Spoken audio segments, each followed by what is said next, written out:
آبنائے ہرمز پر امریکی کنٹرول کے اعلان پر ایران نے جنگ خطے سے باہر تک پھیلنے کی وارننگ دی تھی۔ ایرانی فوج نے واضح کیا کہ آبنائے ہرمز میں ایران کے مقرر کردہ راستوں سے ہٹ کر جہاز گزارنے پر شدید مزاحمت کی جائے گی۔ ترجمان پاسداران انقلاب نے کہا کہ آبنائے ہرمز میں امریکی مداخلت نے عالمی تیل اور گیس کی فراہمی کو شدید خطرات سے دوچار کر دیا۔ ایران غیر ملکی طاقتوں اور ان کے اتحادیوں کو عوام کی مرضی کے سامنے جھکنے پر مجبور کر دے گا۔ صدر ٹرمپ کی جانب سے آبنائے ہرمز پر کنٹرول اور جہازوں سے 20% سیکیورٹی فیس وصول کرنے اور بحری ناکہ بندی بحال کرنے کے اعلان پر ایران کا سخت رد عمل سامنے آیا ہے۔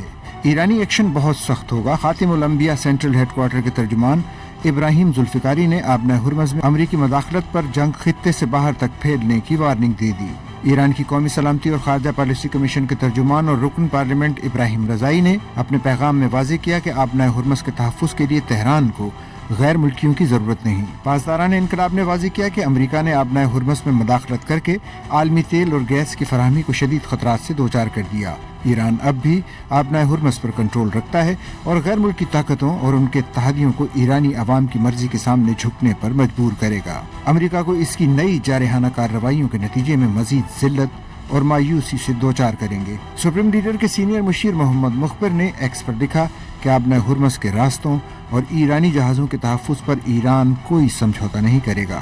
ہمیں دشمن کو خراج تحسین پیش کرنے پر مجبور نہیں کیا جا سکتا۔